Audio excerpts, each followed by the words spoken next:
Crime, Wine, and Chaos contains adult language and graphic content. Listener discretion is advised. This is Ground Control to Chaos, kids. I'm Naomi.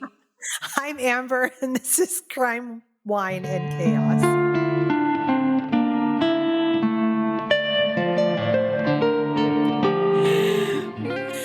Ground Control. I love it. Hey, sister. Hello. Oh. You are dying. Are you just like in a bra? Are you just like in your underwear right now? Is that what's going on? No, I'm in shorts and a tank top, but this little room is a hot box.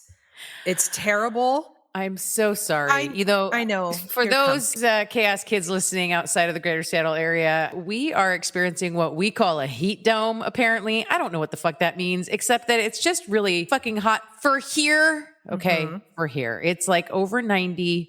Anything over 90 in Seattle is fucking ridiculous. This is not why we live here. Well, our homes aren't equipped to. Well, a lot of homes aren't. Yeah. That's true. Yeah. That's true. Unless you do a very expensive add-on. Yeah. Yeah, it's not standard. Well, I think now they are like new construction. It's pretty common nowadays for there to be air conditioning, but not in a lot of the older stuff because it wasn't necessary, but now it's becoming necessary, which I'm not a big fan of. Not a fan. 0 stars. Could use a fan, though. A fan would be nice for Amber right now. But because she is so dedicated to the audio quality of this podcast for you, she is going sans fan. Sans window open, sans fan. Okay. Sister, are you drinking then? Yes, what are you thank drinking? you for asking. I am drinking an Ammeni Rose from Argentina. It's a nice chilled wine. Oh, well, I mean, I would think so. I would think so. Yes. Yeah. Yes. Is there anything else we should talk about besides the fact you're hot balls? She really wants me to move this along, you guys. No, because she I wants don't. to like get in and get out. No. I'm just trying to not pass out. We have a new Chaos Kid. We do. We have a new Chaos Kid Club member on the Patreon. Do. It is my friend Liz, who has been a diehard fan from the beginning and finally joined the club. Welcome, Liz. We appreciate Liz. You. Heck yeah, She joined today as we're recording. This won't come out until after the fact, but we had our new bonus episode dropped this morning for the Patreons, for the Chaos Kid Club members. So if you want to get in on those extra inside jokes, you got to get in on the Kid Club membership. Yeah, our plan worked. We dangled the carrot. And she dangled the carrot. We got one more fish to bite. You know what? One Chaos Kid Club member at a time each month. Someday we'll get there. One of these days. Yeah. We're getting there. Slow and steady wins the race, sister. Oh, sister, you are on crime this week. And I just have this feeling you are going to like bum me out hard. I mean, yes-ish.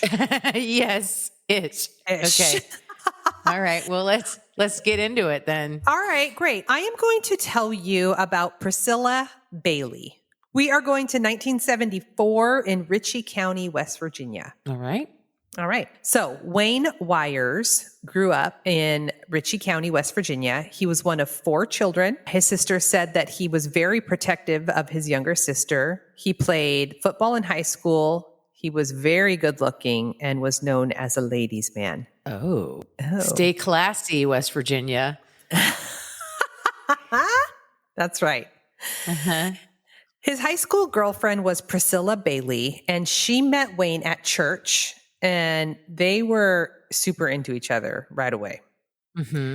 Priscilla was only 15 at the time, and after dating for a while, she started to feel like she wanted to experience dating other people. So she broke things off with Wayne. Okay. So Wayne initially is heartbroken, but he eventually moves on. Fast forward a few years, and Priscilla hooks up with this new guy and gets pregnant. Okay. She gives birth to a daughter that she names Mary. And after giving birth while she's still in the hospital, Wayne walks into her room to see her.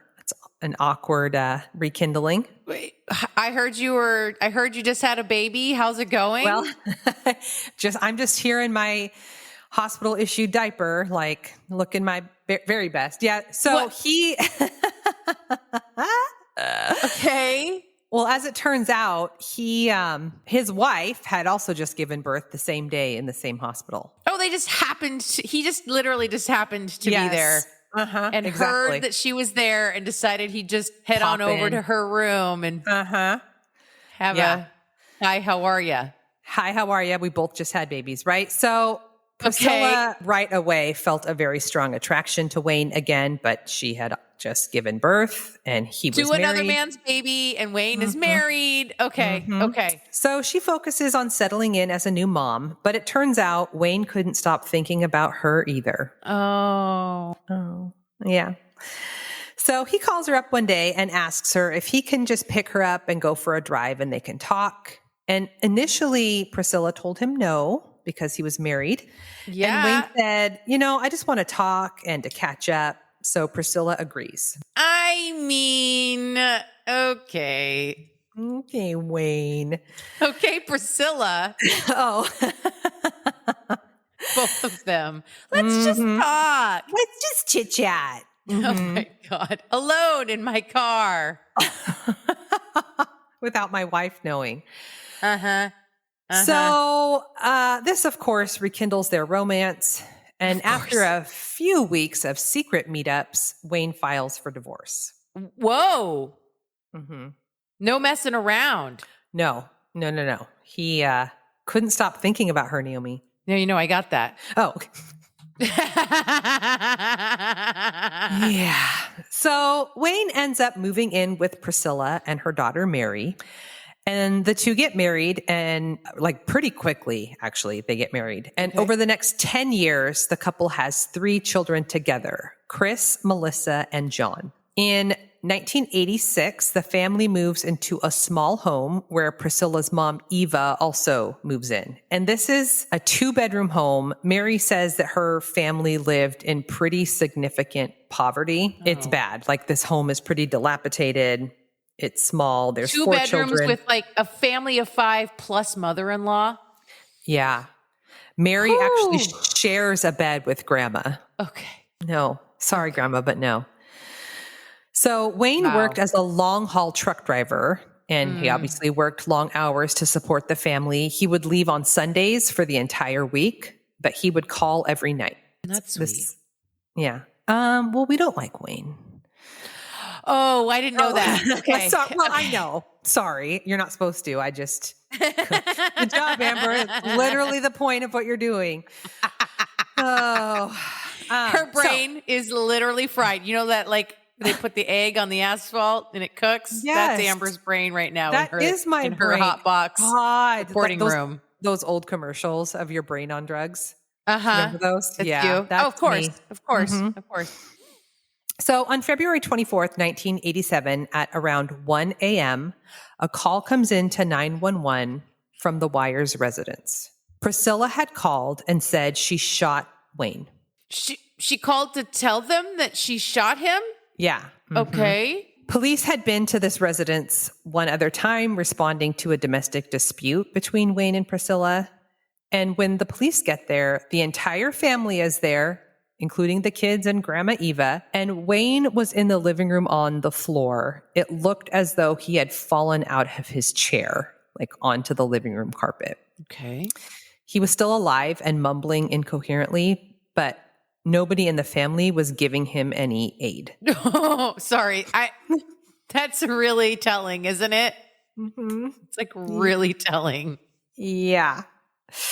Yep. The kids are just watching the TV. Well, they step over him to get the remote. Right. No.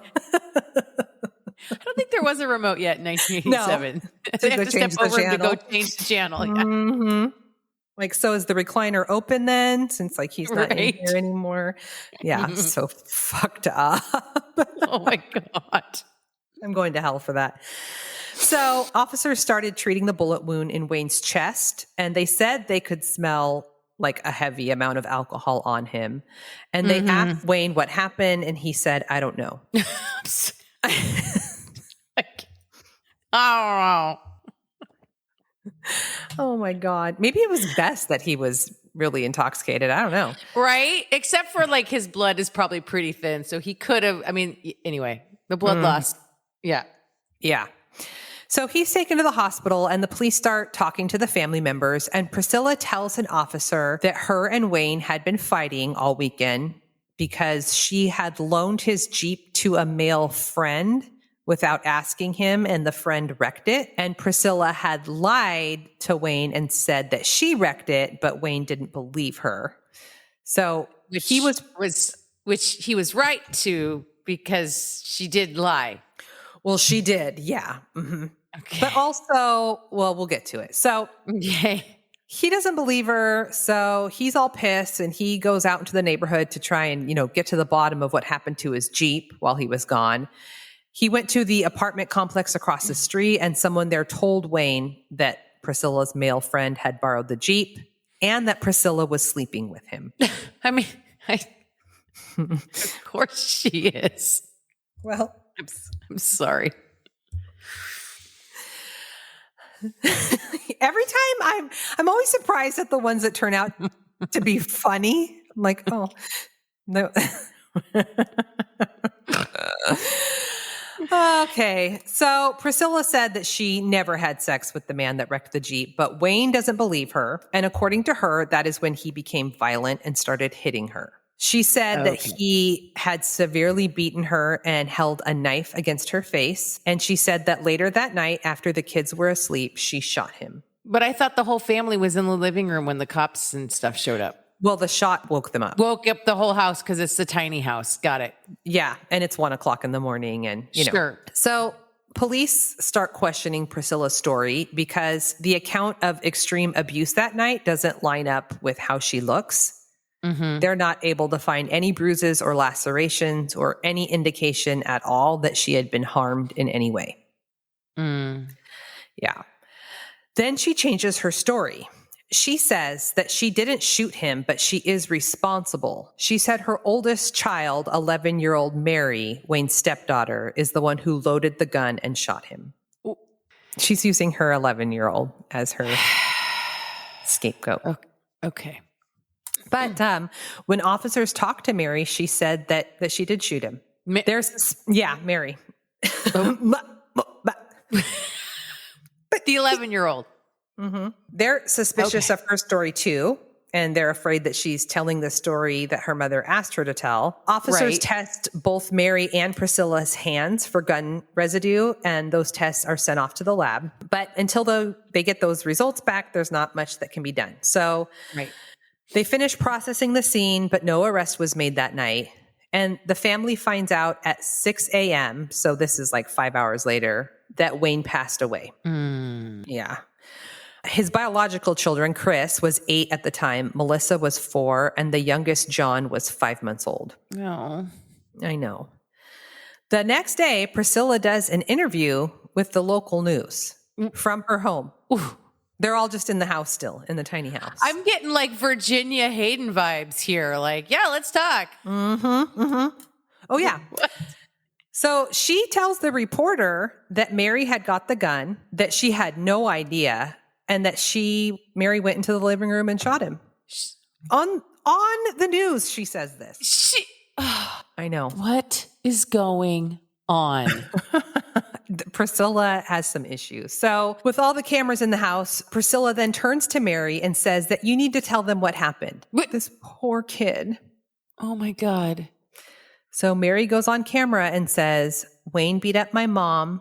He got drunk and passed out in the chair. And I shot him because I was scared that if he woke up, he was going to beat my mom again. That wasn't rehearsed at all. So police see that interview on the 5 o'clock news, and they still believe that Priscilla is using her 11-year-old. So believing, because she's thinking that no criminal charges will be filed because she's 11. Right. So police also say that it was obvious when they interviewed Mary that she did not know how to use that gun. And she especially would not know how to load it, which she was claiming she had done. Right. So they go back to the Wire residence and arrest Priscilla. Okay. But this is they still haven't gotten the gun residue. No, it's the back. 80s. Right. Sure. So all of the kids go into temporary foster care. Mary is placed in a different family than the rest of the kids. What? I know. Okay. Investigators talk to Grandma Eva. Grandma Eva is like, she's about to go into the light for sure. Oh my God. It's like, what? This house, man. So she tells the officers that her daughter Priscilla has tried to recruit other people to kill Wayne in the past. And then Grandma Eva hands over letters to the police that Priscilla had written. And in one of those letters, she asks her mom if she could get her some poison. This is real Virginia Hayden shit right here. Handwritten letters? Yes. And she totally has the handwriting of a 15-year-old girl. Hope you have a nice summer. Does she put little hearts for her dots on her eyes? No, but she double underlined poison. Can you get me some poison? Poison. Poison. Poison. Oh, that girl is poison. God. Whoa. So 4 weeks after Wayne's murder, the lab results come back for the gunpowder residue, and the residue was found on Mary's hands, not Priscilla's hands. What? But if she didn't know how to load the gun, it was like Priscilla set her up to do it, right? Like Priscilla was there the whole, every step of the way. I mean, can you imagine doing this I know. Can you imagine doing this to your 11-year-old? I cannot imagine. Okay, we're putting that on a shirt. I cannot imagine. We're putting that on a shirt. 3 exclamation points. No, I cannot imagine, Amber. Oh my God. So prosecutors decide to offer Mary a deal, the 11-year-old. I can't. What is going on in West Virginia in 1987? This is... Oh my God. So the deal is, if she agrees to testify against her mom, no charges will be filed against her, which otherwise who's charges representing her at this point? Where is her parental stand-in? Because she doesn't have one. There's Grandma Eva, who's about to go into the light. Her dad was never in her life. Her stepdad is dead and her mom's in jail. So right. So she's just in a fucking room with police, alone, no one advocating for her or representing her as a guardian or anything. Maybe, but she agrees to this deal. Okay. In June of 1988, the trial begins and Mary takes the stand and testifies to the extreme physical abuse that her mom suffered from Wayne. She said that Wayne had even threatened to kill Priscilla. She said that night her mom got her out of bed with the gun and asked Priscilla to shoot Wayne in the head. Yeah.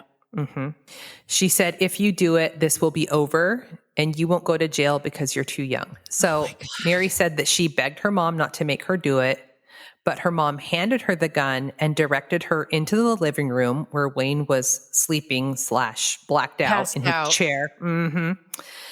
Mary said she remembers thinking that she can't shoot him in the head, so she aimed the gun at his stomach, and when she pulled the trigger, nothing happened. So she goes back into her mom's room and says, it's not working. Her mom checks the gun again and then says, okay, it's ready. And Mary goes back out into the living room, and again, the gun doesn't fire. And so she goes back into her mom's room, and this time her mom takes the safety off. Oh my God. And on the third time, the gun fires. But because she's 11 and there's recoil, even though she aimed for the stomach, it jumped up and hit his chest instead. Which, he might, who knows? It seems like a stomach wound would be more survivable than a chest wound. A gut shot is more survivable. You will die if you aren't, you could definitely die if you aren't treated, but it takes a while to bleed out from that. It depends on where you get it. I know you have a major artery that runs through your torso somewhere though. Oh. Well, Our friend Wayne here didn't make it. So Right. the defense uses the battered woman's defense, and they call several witnesses to testify that Wayne's abuse was horrific. And Grandma Eva testifies to this too. So this is sad. On the stand, Grandma Eva is very hard of hearing, and the defense attorney is like hollering to get her to hear the questions and asks her like if she's having trouble hearing. And she says that she has trouble hearing out of her left ear ever since Wayne hit her in the side of the head. Oh, I know. Grandma Eva also says that Wayne did have a butcher knife that night, and he said that he was going to kill Priscilla with it. Mary says that Wayne abused everyone in the house frequently. She says that he called her the redheaded bitch and the redheaded stepchild. Oh. I know. Okay, so Wayne is a piece of shit. This is real. Yeah.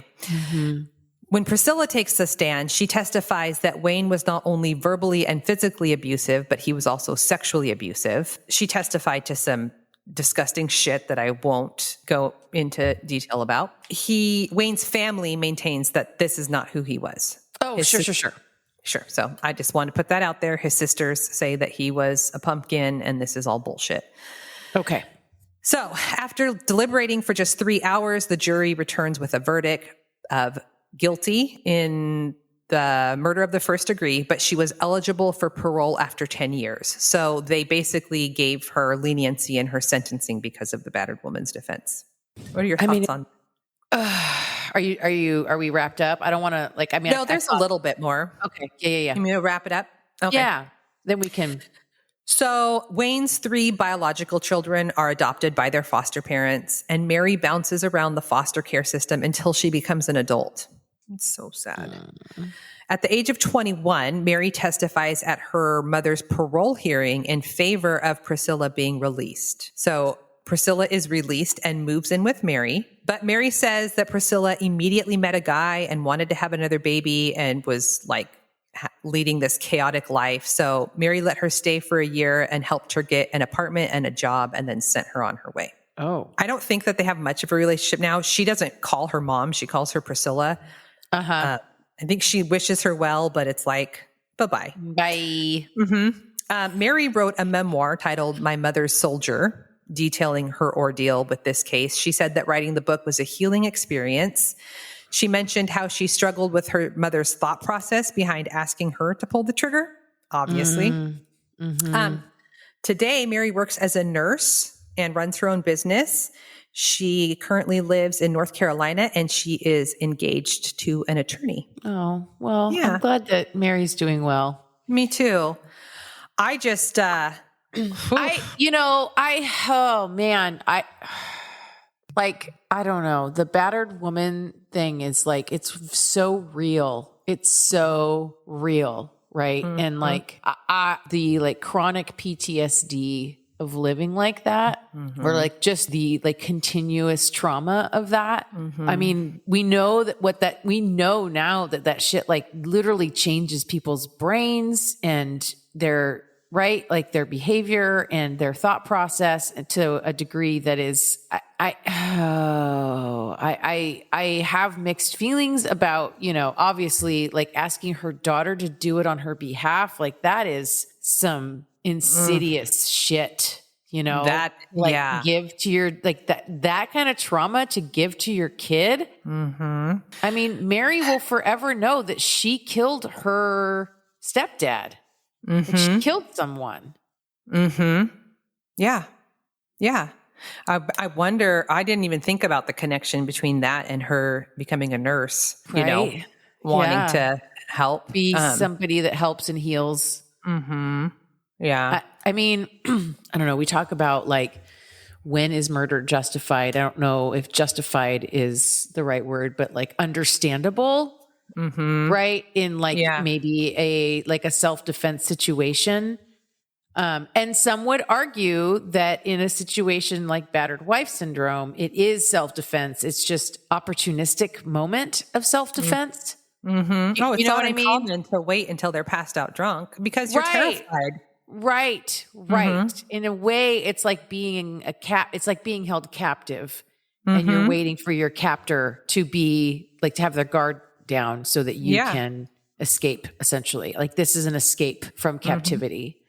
So, man, I know. I mean, I had the same mixed feelings. It was like, I get why you wanted him dead, but it's like, ooh, you had your 11-year-old do it. I don't know.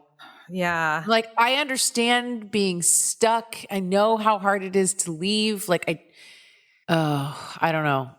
It's a real gray fucking area is all I'm saying. It is not black and white. It is not cut and dry. It is a real gray area. And part of me is glad they gave her as much leniency as they could. Yeah. You know, because a lot of women don't get that leniency, even when it's a way more like, even when it's a less gray situation, you know? Yeah, totally. Yeah. Yeah. So, wow, sister. Wow. Well, yeah. let's just. You got some chaos. Oh, should we shake it off? Shake it off. I'm just going to shake it off. All right. So this isn't going to be a big, huge shift from Bummer Town, just so you know. Okay. But I'm going to tell you about Brooke Hart. Okay. And what happened to him. So Brooke Hart was born June 11th, 1911. He was the oldest son of Alexander J. Hart. Alexander J. Hart, his dad was known as AJ.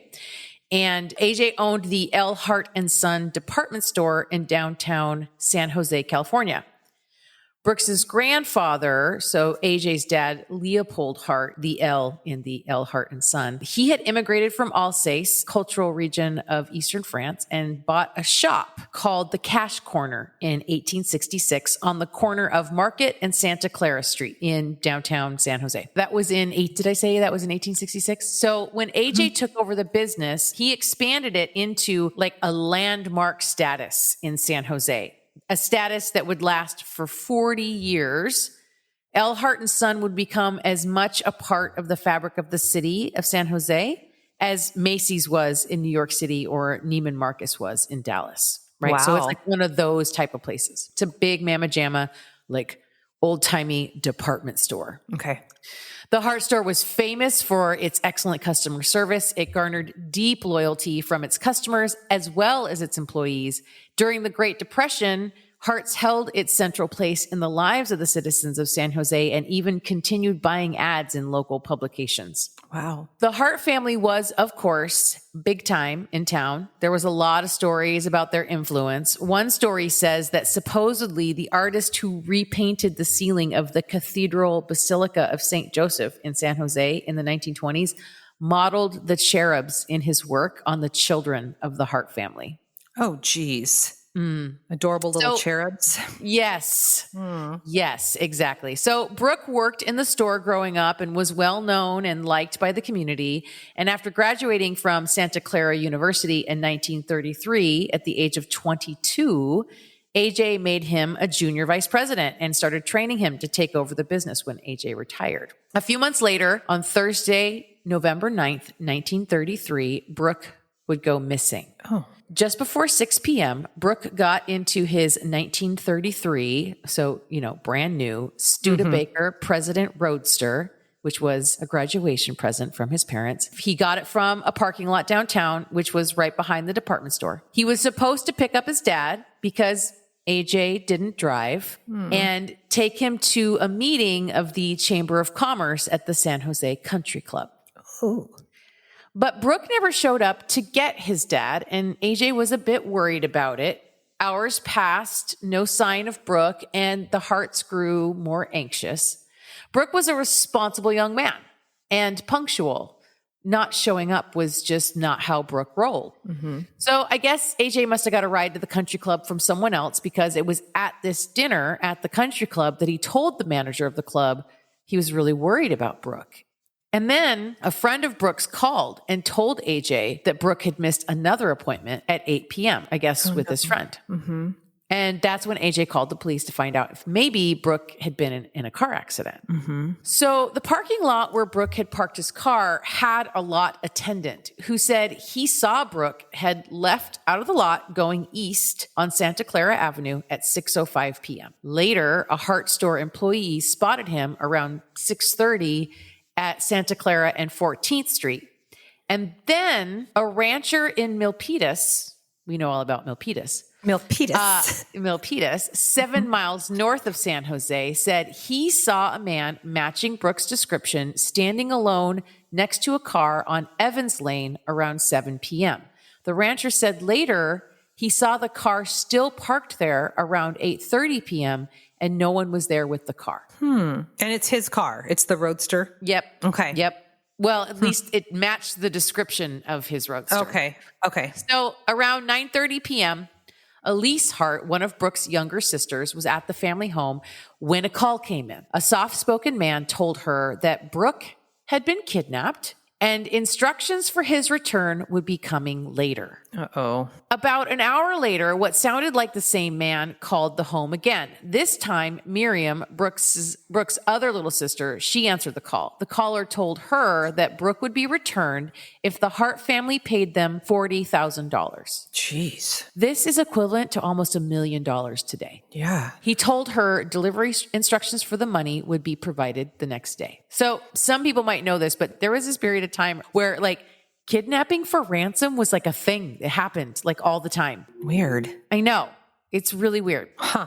Another side note, the phone company records showed that the kidnappers had tried to call the Hart home 3 times, but the line was busy before they finally connected. The country club manager lived near the spot where Brooks's car had been parked and reported abandoned to Milpitas police at 11 p.m. and was the one that had identified that it was Brooke's car. Okay. So very quickly, the San Jose police, the Santa Clara County sheriffs, and the U.S. Division of Investigation, which was the precursor to the FBI, were all brought into the case. Wow. Tracing the calls that had come into the home that evening, they were found to be coming from San Francisco. One of them traced to the Whitcomb Hotel.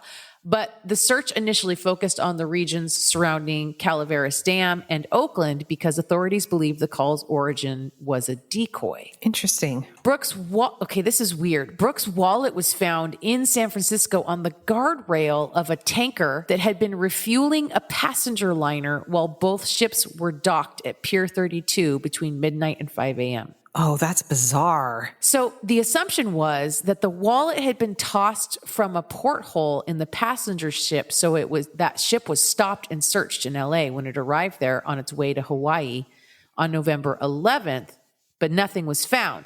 That led police to speculate that the wallet had made its way into the bay by way of the sewer. And when the tanker first docked, it was laden with fuel and it sat lower in the water. And as it filled up the liner and became lighter, the railing came above the water and the wallet happened to end up resting on the rail and rising with it. Oh, shit. That had to work out perfectly for them to find that. Isn't that weird? It's so weird. weird. Mm-hmm. The Oakland Tribune decided to run a story claiming that Charles Pretty Boy Floyd was a suspect in the kidnapping because he was rumored to be in California at the time. Oh, well, just because of that. He was California around. is huge. Yeah. Right?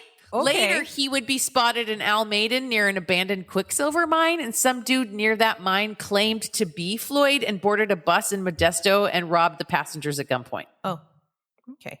Well. In the meantime, the Hart family chartered an airplane to look for cabins in the hills near Milpitas. This was November 12th, 3 days after Brooks had gone missing. There was a theory that Brooke had been lured to the area where his car was found and then taken from there to some place secluded in the hills. This was just theories, right? Okay. Yeah. That same day, a telegram from Sacramento arrived with a compromise on the ransom. The ransom was cut in half to $20,000, which is like $500,000 in today's dollars. But the family didn't receive more communication from the kidnappers until the next day, Monday the 13th, which came in the form of a letter postmarked in Sacramento, arriving at the department store. What? I know. So it's like 5 days he's been gone now? Mm-hmm. It told AJ to have a radio installed in Brooke's Studebaker, which it already had, because they would be broadcasting the ransom instructions over the NBC radio station KPO. What? I don't know. So weird.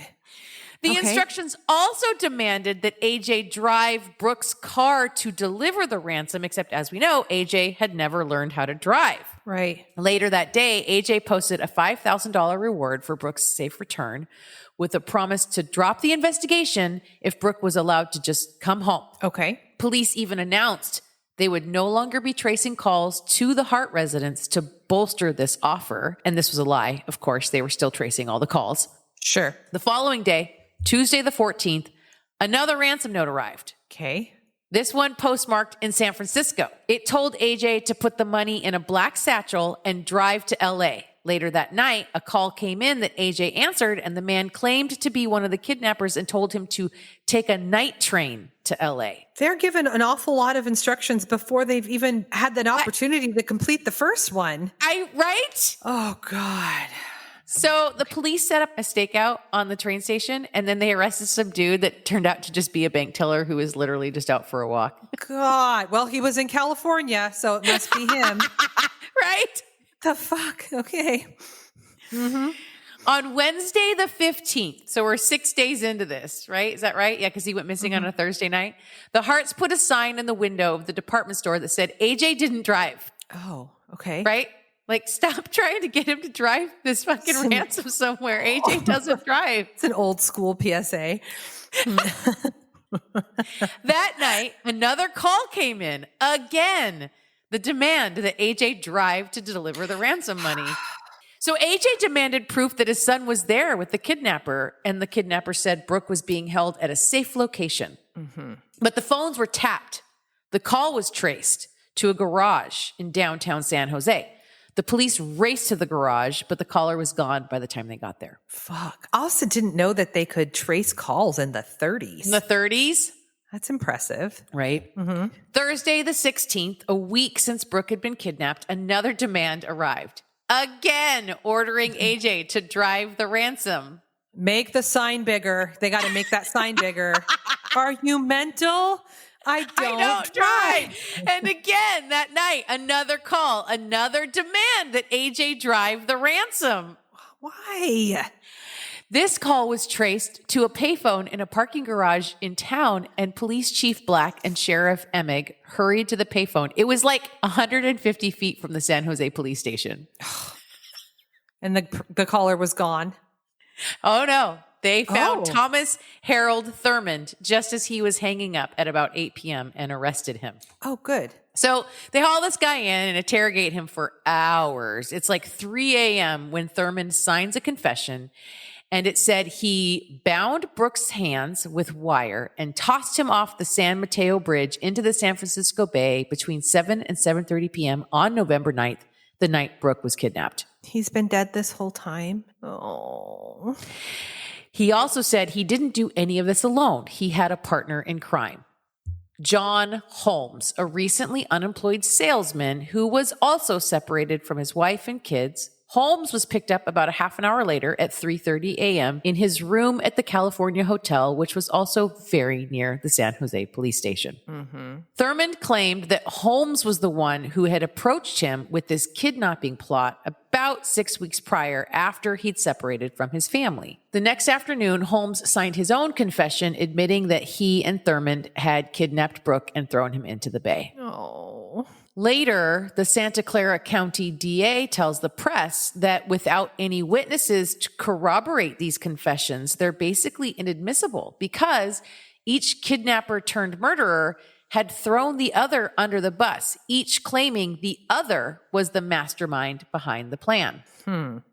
Holmes claimed that Thurmond and he went to a show a few days before the kidnapping, and on the way out, Thurmond grabbed his arm and said, "There goes Brookie Hart. If we pick him up, we can get a nice piece of change." But Thurmond said, quote, "Thursday afternoon, November 9, I went to Merritt's plumbing shop and bought 3 bricks for 10 cents each and 55 cents worth of wire to make preparations to kidnap Brooke Hart. I don't know whether Holmes planned to murder the boy at that time, but at any rate, we wanted to be prepared." By both accounts, when Brooke stopped his car near the exit of the parking lot, Thurmond slipped into the passenger seat, held a gun on Brooke, and forced him to drive to Milpitas. There, they abandoned Brooke's car and hopped into a car that was already waiting there that Holmes had driven. the three drove to the San Mateo Bridge. So it was immediate? They didn't even... That's right. Like, I thought that... Okay.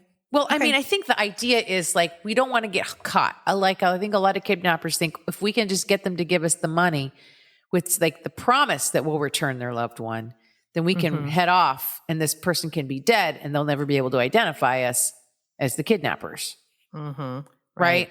There had been a woman who had reported to the police that she had seen a long sedan with three men stopped near the barn on her farm, and that a few minutes later, a convertible, presumably Brooke's Studebaker, with three men, two on the running boards and one driving, had pulled up next to the sedan.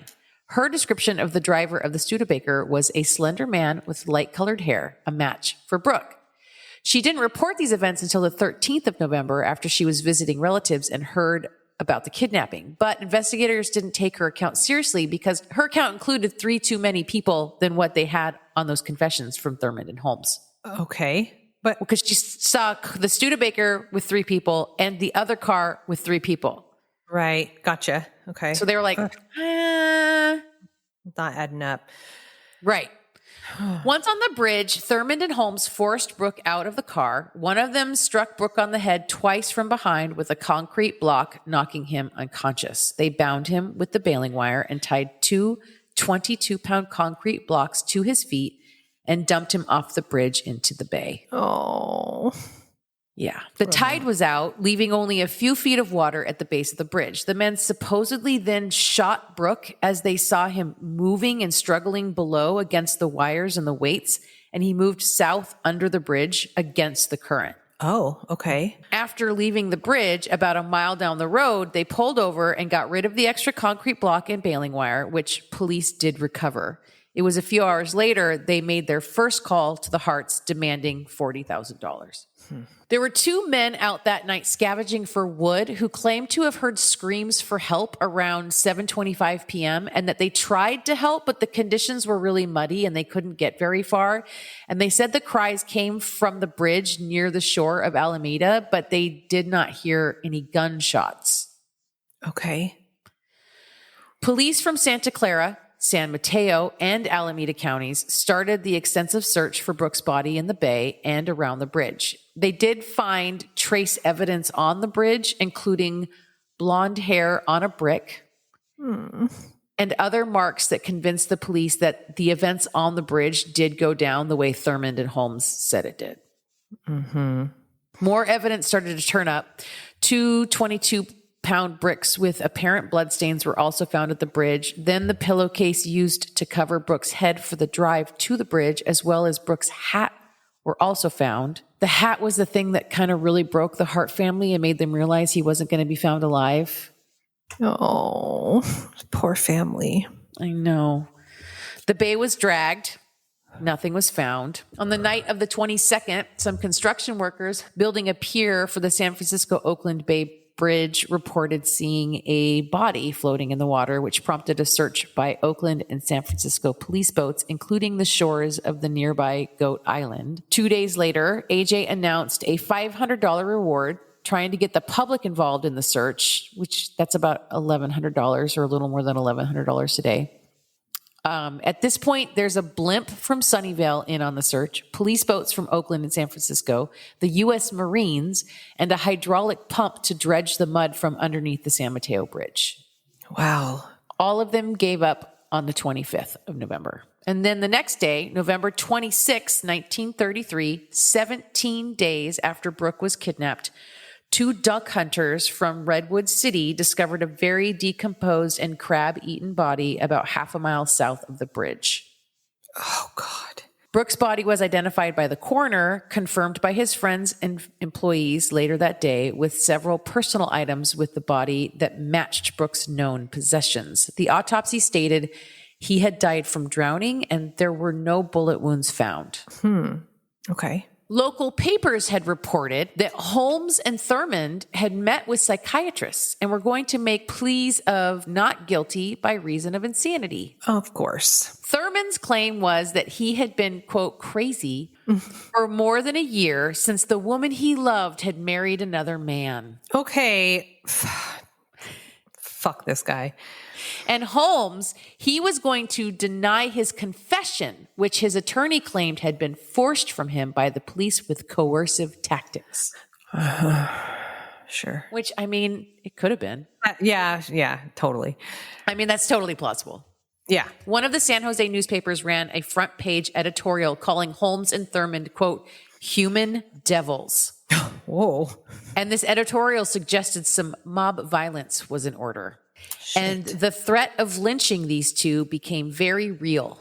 Sheriff Emig moved the two into the Potrero Hill police station in San Francisco as a precautionary measure. When they were brought there after a round of questioning, a crowd surrounded the jail with many of them yelling, "Lynch them!" Jesus Christ. With fears of vigilantes taking matters into their own hands, police announced the two would be held indefinitely. Supposedly, 20 influential friends of the Hart family had formed a committee. Okay. And they insisted on the immediate and drastic punishment of the prisoners. Uh-huh. This is what money looks like in the judicial system. That's right. Mm-hmm. Prosecutors decided to not seek grand jury hearings for fear that the indictment would only encourage vigilantes. Mm-hmm. Thurmond and Holmes were indicted on charges of extortion, using the mails for extortion, and conspiracy, and sent back to the San Jose jail on the night of November 22nd. On the 23rd, California Governor James Rolfe made an announcement that he would refuse to dispatch the National Guard to protect the kidnappers. And the reporters at the press conference were floored. Yeah. Holmes's father forked over 10 grand, which is about $250,000 in today's money, to a San Francisco attorney who agreed to represent Holmes. This was an astonishing sum of money in 1933. I'd say the equivalent is an astonishing sum of money in 2023. Yeah, and this is during the Depression, right? Yeah, this is 1933. Yeah. Mm-hmm. Meanwhile, the mob outside the jail was growing, and Holmes's attorney called Governor Rolfe and asked him to call in the National Guard to protect his client from a possible lynching. And the governor said he would pardon the lynchers. Whoa. So after Brooke's body is found on Sunday, the 26th, all of California heard about it immediately. Mm-hmm. All that day and into that night, radio stations were making announcements that a lynching would occur that night in St. James Park in San Jose. Fuck. What is going on? The crowds, well, they had their popcorn and they had started forming outside the jail that morning around 11 o'clock after the local papers had published special editions announcing the discovery of Brooks's body. Sheriff Emig ordered improvised barricades of parked cars and trucks to protect the jail. By 9 p.m. that night, the press estimated the mob was anywhere between 5,000 and 15,000 people. Nobody could agree on how many, but there were lots. Men, women, and children. Oh, children. That's awesome. All jammed into the park with about 3,000 vehicles just left on all the streets surrounding the park. Wow. People came to this park. Uh-huh. Jesus. And there was a band, and there were balloons and hot dogs and hot hamburgers. Dog vendor. Yeah. I was like, wow. Somebody was selling merch. Oh my God. I'm just making all that up, you guys. Okay, so the crowd was said to be good-natured early in the day, but once in a while, an ominous chant would rise up. 11 o'clock, 11 o'clock. 11 Jesus o'clock. Christ. A good-natured lynch mob. A good-natured lynch mob. It was a street fair, Amber. You know what we do here on the Crime, Wine, and Chaos. It's just a street fair. I guess that night, Governor Rolfe was supposed to head to the Western Governors Conference in Boise, Idaho, but he was afraid that his biggest political rival, his lieutenant governor, would call the National Guard in his absence, so he canceled his trip. Wow. At about 9 p.m., he was like, nope, you know what? I'm sticking around. I don't want that fucker calling the National Guard. Yes. God. Gross. Right around that same time, the crowd began demanding that the jail surrender Holmes and Thurmond to them. Oh, God. When their demand was not met, they just started moving the barriers out of the way. So Sheriff Emig calls the governor. It's like 10:30, and he asks the governor, please, pretty please, send in the National Guard. Like, a mob is coming for my jail. Yeah. And the governor refused. And the assault on the jail began at about 11 p.m. Wow.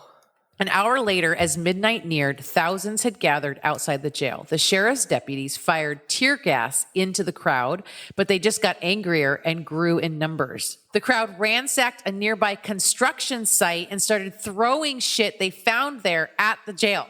Oh, no. Then they got themselves an improvised battering ram. And this is when Sheriff Emig decided it was time to abandon the first 2 floors of the jail where Thurmond and Holmes were being held. Emig also ordered that no police officer would be allowed to use their guns or clubs to defend the jail. Okay. He, his 9 deputies, and 8 state patrolmen were all beaten, choked, and or trampled during the course of this riot. Jesus Christ. The mob stormed the jail. Again, reports on the numbers vary wildly between 3,000 to 10,000 people. According to an account of one of the deputies in the Oakland Tribune the next day, this is what he said, quote, "They opened Holmes' cell first on the 2nd floor, and then they brought in a length of rope. There must have been 50 men who entered his cell. I stood outside. 'Are you Holmes?' the man with the mask shouted at the prisoner cringing in the corner. 'No, I'm not Holmes,' he replied. 'You're a damned liar. I know you,' the masked lyncher cried, and many hands drew the rope around Holmes' neck. He cried for mercy. 'Spare me, spare me. Don't take me out. Don't deliver me to that crazy mob,' Holmes pleaded. Fists crashed against his face. He went down on the floor, still crying for mercy. Then he was kicked, and then they spat on him. His head was knocked against the floor. Dragging him on the end of the rope, they pulled him head first downstairs. Then these 50 leaders came up again to me and asked me if that was Holmes they had taken out. When I told them I didn't know, they said, 'You're a liar, Moore. You brought him from San Francisco, and we know it.' Once again, I was choked and thrown on the floor. Then the mob pushed upstairs and entered Thurman's cell, but they could not find him. They came back and demanded matches. With the aid of the matches and a candle, they searched the cell. In a small closet adjoining the cell, but still a part of it, they found Thurman. Like a human fly, he had crawled up the walls, bracing himself against the sides with his feet and hands to a height of 15 feet. It is an oddly built closet and extends up to the roof. When they sighted him in the light of the matches, the most terrible, blood-curdling cries of fiendish delight I have ever heard rang through the jail." What is wrong with these people? Fucking mob rules, Amber. I guess so. They took this. So that was according to a deputy. That was his full quote, like in the paper the next day of what happened and what he saw.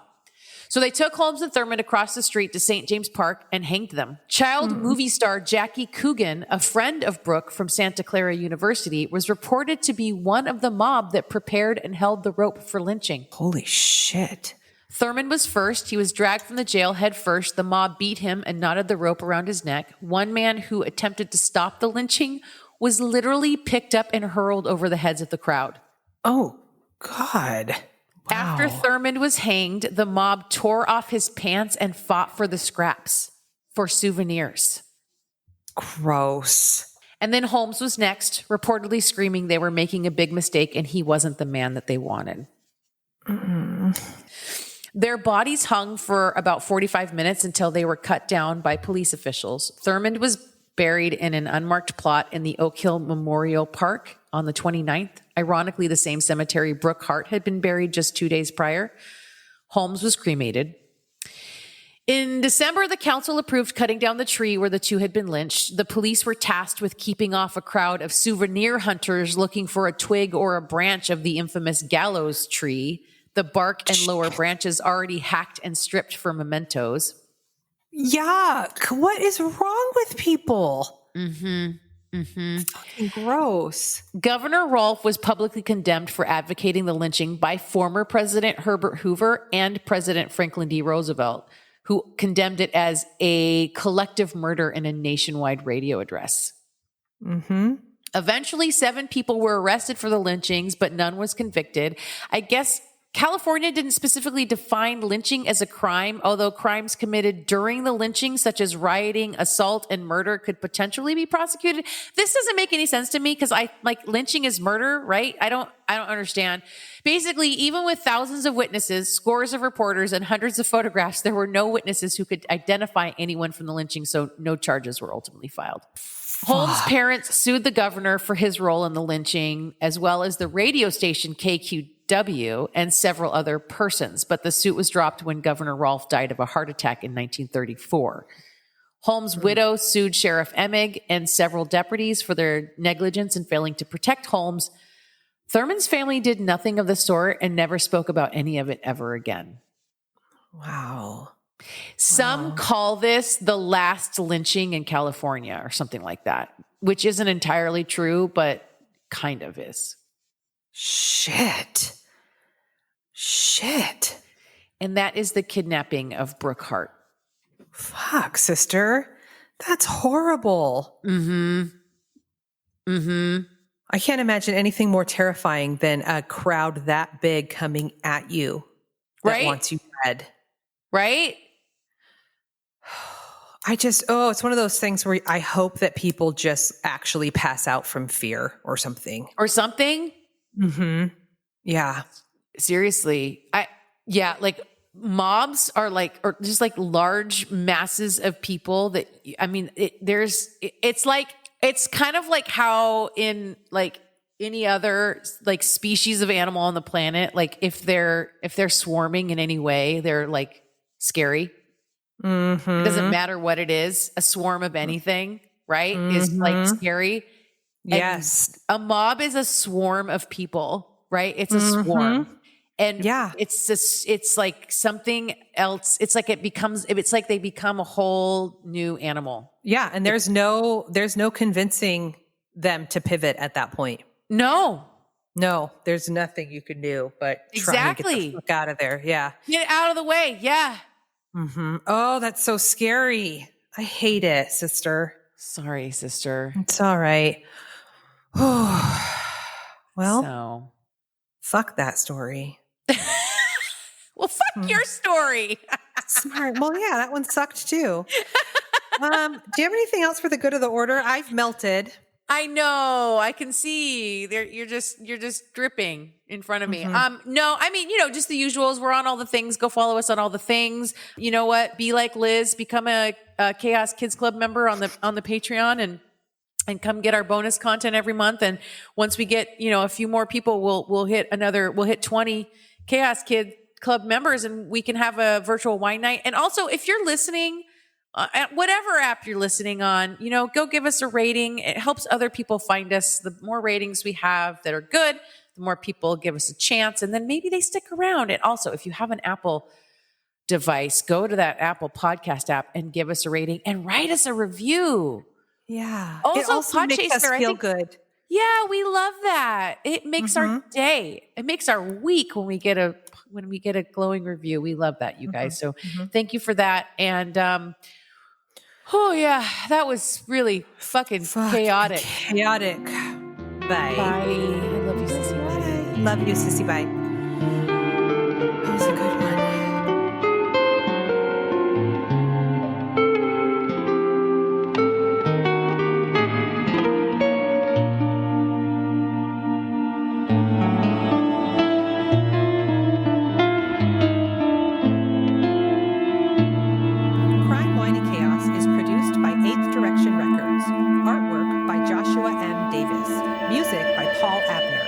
If you would like to support the show, you can visit our Patreon page at crimewineandchaos.com/Patreon.